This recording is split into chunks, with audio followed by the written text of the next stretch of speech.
Friends अगर आप next seat की प्रिपरेशन करें तो आप सभी के लिए वीडियो बहुत ही ज़्यादा इंपॉर्टेंट होने वाली है। अगर आपने इस वीडियो को ओपन कर ही लिया है तो पूरा जरूर देखिएगा। आज के इस वीडियो में हम लोग सिर्फ और सिर्फ ये नहीं बात करेंगे कि नेक्स्ट सीट का नोटिफिकेशन कब तक आएगा, एग्जाम कब तक होगा। इसके अलावा भी बहुत सारी चीज़ों पर डिस्कस करेंगे जो कि आपके एग्जाम के लिए बहुत ही ज़्यादा इंपॉर्टेंट होने वाली है। देखिए यहाँ पर सबसे पहले बात कर लें, जो आपका नेक्स्ट सीट है ये इतना ज़्यादा इंपॉर्टेंट क्यों हो जाता है। तो देखिए अभी जो आपके एग्ज़ाम हो रहे हैं वो ऑफलाइन मोड पर हो रहे हैं, है ना। और देखिए जो इसके बाद वाला आपका एग्ज़ाम होगा वो आपका ऑनलाइन मोड पर कंडक्ट कराया जाएगा। और कौन कराएगा? एनटीए, जो कि आपका 2025 से लागू हो जाएगा, है ना।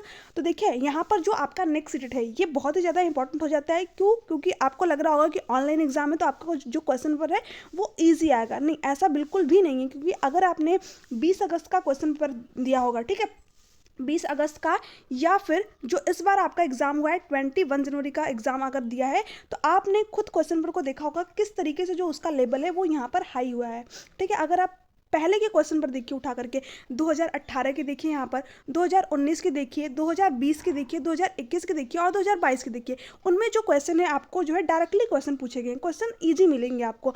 बट अभी जो आपके क्वेश्चन पेपर हो रहे हैं वो जो है आपके जो लेवल है, डिफ़िकल्टी लेवल है, वो आपका हाई हो चुका है। तो इसलिए अब जो है आपका पेपर एनटीए कंडक्ट करवाने जा रहा है, तो और भी लेवल में जो डिफ़िकल्टी है और भी ज़्यादा देखने को मिलेगी।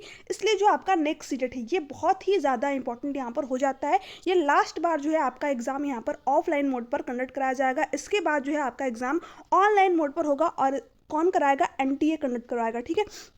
सबसे जो बड़ा क्वेश्चन है, तो देखिए यहाँ पर इस बार जो आपका सीटेट का एग्जाम हुआ है ना 21 जनवरी का, इसमें 1 लाख के करीब ऐसे अभ्यर्थी थे जिनका कि यहाँ पर 89 मार्क्स, ठीक है, 88 मार्क्स, यानी कि वो बिल्कुल बॉर्डर लाइन पर आकर के रुके हुए थे। यानी जो अभ्यर्थी 89 नंबर ला सकता है, 88 नंबर ला सकता है, वो 90 भी यहाँ पर स्कोर कर सकता है। बट देखिए रीज़न क्या रहा, कुछ अभ्यर्थियों से ओमार सीट को फिलअप करने में मिस्टेक हुई, या तो उनके जो कॉन्सेप्ट है वो क्लियर नहीं रहे, और इसके साथ साथ जो सबसे बड़ा रीज़न रहा वो क्वेश्चन पेपर का डिफिकल्टी लेवल रहा है, ठीक है। तो इसके लिए आपको यहाँ पर करना क्या है, देखिए सबसे पहले तो आपको अभी आपके पास जो टाइम है इसको आपको पहले सिलेबस देखना है। सीटेट की ऑफिशियल वेबसाइट से जाइए और अपने सिलेबस को डाउनलोड कीजिए, ठीक है।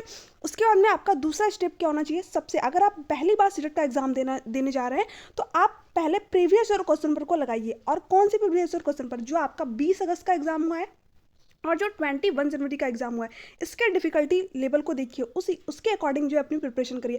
अब ऐसा नहीं है, जो हम लोगों के माइंड में जो ये मिथ्य फैला हुआ है कि लास्ट टाइम में मैराथन कर लेंगे और सीटेट का जो एग्ज़ाम है वो आपका क्लियर हो जाएगा। तो देखिए अब आपका मैराथन से एग्ज़ाम क्लियर नहीं होने वाला है, बिल्कुल सच बात मैं बोल रही हूँ। अगर आप जो है 21 जनवरी का एग्ज़ाम देखेंगे जो हुआ है आपका, तो ये मैराथन से किसी मैराथन वीडियो से आपका क्लियर नहीं होने वाला है। मैराथन देखिए किसके लिए बेस्ट होती है? जो कि पहले से कुछ चीज़ों को किसी भी चीज़ को पढ़े रहते हैं, ठीक है। अगर आप साइंस की जो क्लासेस है उसका मैराथन देख रहे हैं तो आपकी जो साइंस है वो आप पहले से पढ़ी होनी चाहिए आपके पास, ठीक है। सरडीपी का मैराथन देख रहे हैं तो आप उसमें कुछ ना कुछ पहले से चीज़ों को पढ़ रखा होगा, तभी वो आपके लिए हेल्पफुल रहने वाली है यहाँ पर, ठीक है। क्योंकि अब आपसे डायरेक्टली क्वेश्चन नहीं पूछे जा रहे हैं, अब आपसे अंडरस्टैंडिंग बेस्ड क्वेश्चन पूछे जा रहे हैं। तो मैराथन आपके लिए तभी हेल्पफुल है जब आप पहले से चीज़ों को पढ़ रखे हैं। और मैराथन में क्या होता है, जो आपकी सारी चीज़ें होती हैं वो एक ही क्लास में जो है रिवाइज हो जाती हैं, है ना। तो मैराथन वीडियो तब के लिए आपकी बेस्ट है। 7 दिन में, 8 दिन में, 1 वीक में जो सीटेट का एग्ज़ाम यहाँ पर क्लियर होने का जो मिथ्य फैला हुआ है ये अब नहीं पॉसिबल है। हालांकि अगर आपने पहले से कुछ चीज़ें पढ़ रखी हैं तब जो है आप यहाँ पर बहुत ही अच्छे अभ्यर्थी हैं, तो यहाँ पर 90 नंबर स्कोर कर सकते हैं। अदरवाइज जो है यहाँ पर 1 वीक पहले स्टडी करके ये सारी चीज़ें अब आप भूल जाइए, क्योंकि अब आपका डिफ़िकल्टी लेवल हाई हो चुका है। पहले आप 1 वीक स्टडी करके मैराथन वीडियो देख करके एग्ज़ाम क्वालिफाई कर सकते थे, ठीक है। ऐसा नहीं कि एग्ज़ाम नहीं क्वालिफाई, जो आप 21 अगर देखें 2021 का क्वेश्चन पर देखें, 2022 का क्वेश्चन पर देखें, तो आप इनको मैराथन वीडियो या फिर 1 वीक पढ़ाई करके उसको क्वालिफाई कर लेंगे। बट अभी जो लेवल है आपका ना, इसको आप नहीं कर पाएंगे, ठीक है।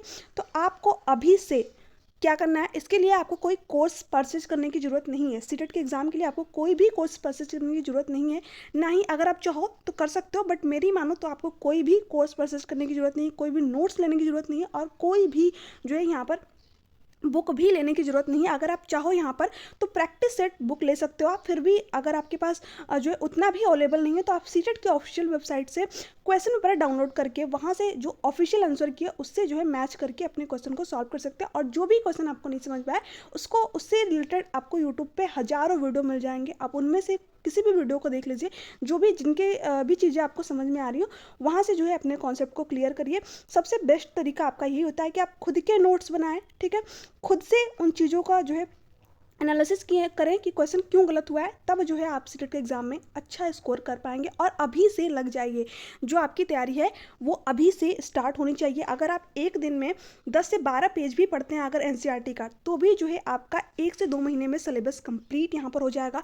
जो सबसे बेस्ट है एनसीईआरटी के लिए, जो सबसे बेस्ट है सीटेट के लिए, वो क्या है, आपकी एनसीईआरटी की बुक। और ये बुक आपको कहाँ पर मिलेगी, तो देखिए अगर आप चाहो तो गूगल से भी जा करके डाउनलोड कर सकते हो, या फिर मैंने अपने टेलीग्राम चैनल पर जो है एनसीईआरटी 6 to 8 की बुक सेंड कर रखी है और 1 to 5 की भी बुक सेंड कर रखी है। उसमें जो है आपको जो है जैसे कि आपको जिस टॉपिक है वो टॉपिक भी मिल जाएगा और उसी से रिलेटेड उसी के नीचे जो है आपको प्रीवियस ईयर क्वेश्चन पेपर भी वहाँ पर दिए हुए हैं, ताकि जो आपके कॉन्सेप्ट है वो वहाँ पर क्लियर होते चले, ठीक है।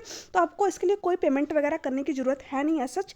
आप जो है टेलीग्राम का लिंक जो है ज्वाइन कर लीजिए। अगर आपको गूगल पे नहीं बुक मिल रहा है या फिर कहीं से भी बुक अवेलेबल नहीं हो पा रहा है तो आप टेलीग्राम चैनल को ज्वाइन कर लीजिए, ठीक है। ये आपकी अपनी पर्सनल इच्छा है, अगर आप चाहो तो ज्वाइन कर सकते हो या फिर नहीं स्किप भी कर सकते हो, ठीक है। तो आप टेलीग्राम ज्वाइन कर लीजिएगा, नीचे डिस्क्रिप्शन बॉक्स में आपको लिंक भी मिल जाएगा, वहाँ से आप बुक डाउनलोड करके उसको जो है एक अच्छे तरीके से, ऐसा नहीं कि बहुत 400-500 की बुक है, 300 पेज की आपकी बुक है जिसमें कि मैथ और साइंस आपको दोनों ही अवेलेबल हैं। बिल्कुल प्रीवियस ईयर क्वेश्चन पेपर भी आपको वहाँ पर ऐड है और उसके बाद में जो कॉन्सेप्ट है आपका वो भी वहाँ पर दिया हुआ है। तो आप उसको ज़रूर सॉल्व कीजिए, आपके लिए काफ़ी ज़्यादा हेल्पफुल रहेगा। आप वहाँ से आपको एग्जाम में क्वेश्चन ज़रूर देखने को मिलेगा, ठीक है। इसके अलावा देखिए यहाँ पर बहुत सारे अभ्यर्थी इस चीज़ को भी लेकर के परेशान है कि नेक्स्ट सीटेट का जो नोटिफिकेशन है वो कब तक आएगा, ठीक है। मैंने पहले ही बोला कि आज के वीडियो में हम सिर्फ और सिर्फ ये बात नहीं करने वाले हैं, बट फिर भी यहाँ पर जो भी अभ्यर्थी यहाँ पर जानना चाहते हैं उनके लिए मैं बता देती हूँ कि जो नेक्स्ट सीटेट का आपका नोटिफिकेशन है ये आपको जो है अप्रैल, ठीक है, अप्रैल के फर्स्ट वीक में देखने को मिल जाएगा या फिर मार्च लास्ट तक भी देखने को मिल सकता है। बट जो ज़्यादा चांसेस है वो अप्रैल में ही आपका जो नोटिफिकेशन है वो आएगा और जो आपका एग्ज़ाम होने हैं ये जुलाई या फिर अगस्त के फर्स्ट वीक में कंडक्ट करा लिया जाएगा, ठीक है।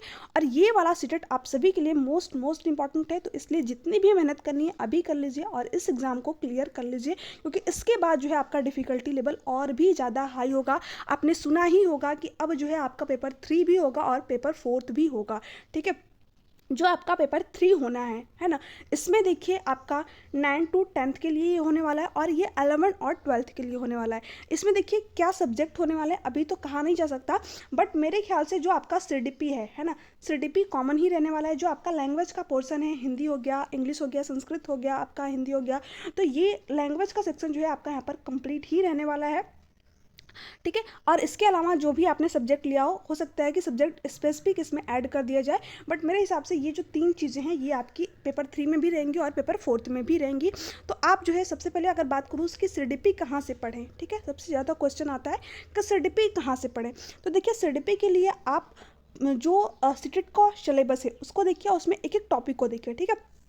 इसके अकॉर्डिंग क्या करिए आप कि एक एक टॉपिक को यूट्यूब पे सर्च करिए, किसी भी टीचर का, आपको जो टीचर अच्छा लगे, मैं नहीं बोल रही हूँ कि मुझे से पढ़िए, आपको जो टीचर अच्छे लगे, जो जिससे कि आपके कॉन्सेप्ट क्लियर होते हो, उन टीचर्स का जो है आप एक बार वीडियो देखिए और उसके बाद में जिस भी टीचर को 1 से 2 दिन आप इसी में दे दीजिए कि किस टीचर से आपको पढ़ना है, ठीक है। वहाँ से आप उन टीचर्स की वीडियो उठाइए और वहाँ पर देखते चलिए अच्छे तरीके से और अपने कॉन्सेप्ट को क्लियर करिए। और देखिए MCQ, ठीक है, जो प्रीवियस ईयर क्वेश्चन पर है ये आप खुद से भी सॉल्व करिए और यूट्यूब पे ज़्यादा से ज़्यादा प्रैक्टिस करिए, ठीक है। 2 से 3 वीडियो आप जरूर देखिए प्रैक्टिस की, उससे क्या होगा, जो आपके कॉन्सेप्ट है वो क्लियर होते चले जाएंगे, ठीक है। और इसके साथ देखिए सीडीपी का आपका हो गया, सीडीपी में कम से कम आपको जो है 27, 28 यानी बहुत सारे बच्चे तो ऐसे भी है जो कि 30 आउट ऑफ 30 भी लाए हुए हैं। तो आपको इतने तो स्कोर अपना लेकर के ही चलना है, क्योंकि सीडीपी आपका एक अच्छा स्कोरिंग सब्जेक्ट है और आपने इसको BA DLED अगर किया है तो उसमें पढ़ ही रखा है ना। अगर बात करें जो लैंग्वेज का आपका पोर्शन है, हिंदी हो गया या फिर इंग्लिश आपका हो गया, ठीक है, तो इसको देखिए आप थोड़ा बहुत यूट्यूब से भी देख सकते हो, बट मेरे ख्याल से जो है इसके लिए जो प्रीवियस ईयर क्वेश्चन पर है आपका, उसमें जो पैसेज दिए रहते हैं, क्योंकि इसमें 15-15 नंबर के तो आपके पैसेज के ही क्वेश्चन आते हैं और बेसिक ग्रामर के जो है 2 से 3 नंबर के आपके क्वेश्चन आते हैं। तो बेसिक जो ग्रामर है वो तो आपने पढ़ी रखी है, ठीक है। तो इसके लिए अगर आपको थोड़ा बहुत चाहो तो अभी आपके पास टाइम है। लास्ट टाइम में ऐसा मत कीजिएगा कि बेसिक ग्रामर पढ़ें। अभी जो है आप 1 से 2 वीडियो देख लीजिए, 3 से 4 जो बेसिक ग्रामर की वीडियो है आपको मिल जाएगी, तो उसको देख लीजिए। और उसके साथ ही पैसेज को ज़्यादा से ज़्यादा सॉल्व करिए। 8 से 10 पैसेज यहाँ पर डेली बोल रही हूँ, 8 से 10 पैसेज जो है आप सॉल्व करने की कोशिश कीजिए, ठीक है। जितना भी आपसे पैसेज जितना ज़्यादा आप प्रैक्टिस करेंगे उतना ज़्यादा आपके लिए अच्छा रहेगा। अगर बात करें साइंस और मैथ की प्रिपरेशन कहाँ से करें, या फिर जो एसएसटी है, तो इसके लिए जो सबसे बेस्ट है वो है एनसीईआरटी की बुक। इसको आप अच्छी तरीके से फॉलो करिए, इसकी एक एक लाइन अच्छी तरीके से पढ़िए। अगर आप एक दिन में 10 से 20 पेज भी पढ़ते हैं तो आपका जो है 200, अगर मान लीजिए 300 भी पेज है तो वो आपका 1 महीने में भी खत्म हो जाएगा, ठीक है। तो मैंने सेंड कर रखी है आपको, उनको एक बार जरूर पढ़ना चाहिए। जो 6 to 8 की बुक है, एनसीईआरटी ही प्रेफर करिएगा, ये सबसे बेस्ट है साइंस और मैथ के लिए। इसमें देखिए 60 नंबर है आपका। अगर आप इस बुक को अच्छी तरीके से पढ़ लेते हैं तो इसमें 60 में से आप अगर 100% अच्छी तरीके से पढ़ लेते हो तो 55 तक भी नंबर स्कोर कर सकते हैं, है ना। और हिंदी इंग्लिश में भी आप जो है आपका अगर देखें तो देखिए सीडीपी में अगर आपने 28 स्कोर कर लिया, हिंदी में भी आपने अगर 25 तक स्कोर कर लिया, मान लीजिए इंग्लिश आपका बहुत वीक है फिर भी आप 20 तक ला सकते हैं, और इसमें जो है आपका 50 नंबर आ गया 50, तो भी आप जो है अपने एग्ज़ाम को अच्छे नंबर के साथ में क्वालिफाई कर सकते हैं। तो अभी से अपनी स्टडी स्टार्ट कर दीजिए। और देखिए जिन भी अभ्यर्थियों को यहाँ पर लग रहा है कि लास्ट में मैराथन देख करके एग्ज़ाम को क्वालिफाई कर लेंगे, तो अब आप उसको भूल जाइए। आप मेरा जो कहना है वो यही कहना है कि आप जो है अभी से अपनी प्रिपरेशन करिए और अच्छी तरीके से करिए, क्योंकि लास्ट में पछताने से अच्छा है, 1 या 2 नंबर रह जाने से अच्छा है कि अभी से जो है उस चीज़ की प्रिपरेशन कर लें। जो चीज़ें हमारे वीक रह गई हैं, जो भी अभ्यर्थी पहले जैसे कि 21 जनवरी का जिन्होंने एग्ज़ाम दिया, अगर उनका 1 या 2 नंबर से रुका हुआ है तो वो पहले देख लें कि किस जगह उनसे कमी रह गई है और उस पर जो है ज़्यादा से ज़्यादा ध्यान दें, किस सब्जेक्ट में जो है उनका नंबर कम आया है। जैसे कि बहुत सारे अभ्यर्थी जिनको कि मैथ उनका वीक है, तो देखिए अभी आपके पास टाइम है, मैथ के जो कॉन्सेप्ट है उनको क्लियर करिए। और देखिए टाइम मैनेजमेंट जो है सबसे ज़्यादा इंपॉर्टेंट हो जाता है। टाइम मैनेजमेंट जरूर कीजिए। जब भी आप क्वेश्चन पेपर को सॉल्व करिए तो 2.5 घंटे का जो टाइमर है वो लगा करके करिए। कम से कम आपकी जो क्वेश्चन पर है वो 2.5 घंटे से पहले ही सॉल्व हो जानी चाहिए, क्योंकि बहुत सारे एग्जाम में आप देखते होंगे कि टाइम आपको कम दिया जाता है और क्वेश्चन जाता है, बट यहाँ पर तो आपको सेम टाइम भी सेम है और क्वेश्चन भी सेम है आपके। तो इसमें आप कोशिश कीजिए कि अगर आपको 150 जो क्वेश्चन पेपर है आपका 150 मिनट भी मिले हुए हैं तो इसको 140 मिनट में अगर आप सॉल्व कर लेते हैं तो जो आपका टाइम मैनेजमेंट है बहुत ही अच्छा है। क्योंकि 10 मिनट तो आपके जो फिंगरप्रिंट वगैरह हो गया, ऑफलाइन में तो देखा ही होगा आपने, बहुत सारे प्रोसेस कंप्लीट कराए जाते हैं, तो उसमें आपका निकल ही जाना है 10 मिनट, ठीक है। और जो अभ्यर्थी पहली बार एग्ज़ाम देने जाते हैं तो वो पहले से ही कुछ ना कुछ डरे हुए रहते हैं, और जो घबराहट में कुछ क्वेश्चनों को वो या तो अच्छी तरीके से रीड करते हैं या तो जो है टाइम मैनेजमेंट नहीं कर पाते। तो इसको ज़रूर ध्यान दीजिएगा, टाइम मैनेजमेंट बहुत ज़्यादा इंपॉर्टेंट है। 3 चीज़ें आपको ध्यान में रखनी है। पहली टाइम मैनेजमेंट, दूसरा क्या होगा आपका PYQ आपको ज़्यादा से ज़्यादा सॉल्व करने हैं, और तीसरी जो मोस्ट इंपॉर्टेंट चीज़ है वो है NCERT के बुक को फॉलो करना है ना। 3 चीज़ें अगर आपने कर लिया तो जो आपका एग्ज़ाम है वो 110% क्वालिफाई होगा और बहुत ही अच्छे नंबरों के साथ में क्वालिफाई होगा। मैं भी अपने यूट्यूब चैनल पे बहुत ही जल्द क्लासेस स्टार्ट करूँगी, तो उन क्लासेस को भी आप देख सकते हैं। मैंने EVS की जो है बिल्कुल NCERT की जो समरी है पूरा करा रखी है, आप प्लेलिस्ट भी है वहाँ से जाकर के देख सकते हैं। फिर भी मैं जो है जल्दी स्टार्ट करूँगी, साइंस की भी स्टार्ट करूँगी और CDP की भी स्टार्ट करूँगी, ठीक है। जितना सब्जेक्ट मुझसे कवर हो पाएगा मैं अच्छे तरीके से कवर करने की कोशिश करूँगी। फिर आप जो है खुद से यहाँ पर स्टडी जो है वो कर सकते हैं। इसके अलावा आपके कोई भी डाउट हो, कोई भी क्यूरीज हो, तो आप नीचे कमेंट सेक्शन में कमेंट करके पूछ सकते हैं। आई होप कि जो भी आपके जितने भी डाउट हुए वो मैंने आज के वीडियो में क्लियर करने की कोशिश की। अगर आप इन स्टेप को फॉलो करते हैं तो आप 100% जो है आपका सीटेट का एग्जाम क्वालिफाई हो जाएगा। देखिए मेरा काम है सिर्फ और सिर्फ आपको गाइड करना, क्योंकि मैंने सीटेट का ऑनलाइन और ऑफलाइन दोनों ही एग्जाम दिए हुए हैं और मेरा दोनों ही पेपर क्वालिफाई है। तो इसलिए मेरे पर्सनल एक्सपीरियंस थे मैंने सिर्फ और सिर्फ वही आप लोगों को बताया। आप चाहो तो कोर्स भी परचेज कर सकते हो, नोट्स भी परचेज कर सकते हो और बुक भी ले सकते हो। बट देखिए कोर्स में अगर मैं रियलिटी बताऊं तो उसमें क्या होता है कि जो एक टीचर्स होता है ना उसके बेस पे आपको कोर्स दिला दिया जाता है ना।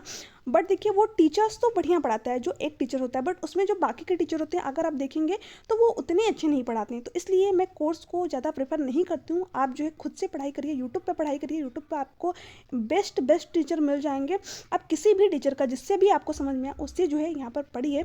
और आपके कोई भी डाउट हो, कोई भी क्यूरीज हो तो आप नीचे कमेंट सेक्शन में कमेंट करके या तो हमसे पूछ सकते हैं या फिर टेलीग्राम पर हमें मैसेज कर सकते हैं। अगर आपको कोई भी चीज़ परचेज करने में दिक्कत हो रही है या फिर जो व्यक्ति परचेज नहीं कर पा रहा, मैं फ्री में आपको सारे कंटेंट प्रोवाइड करा दूंगी, आप सिर्फ और सिर्फ पढ़िए, ठीक है।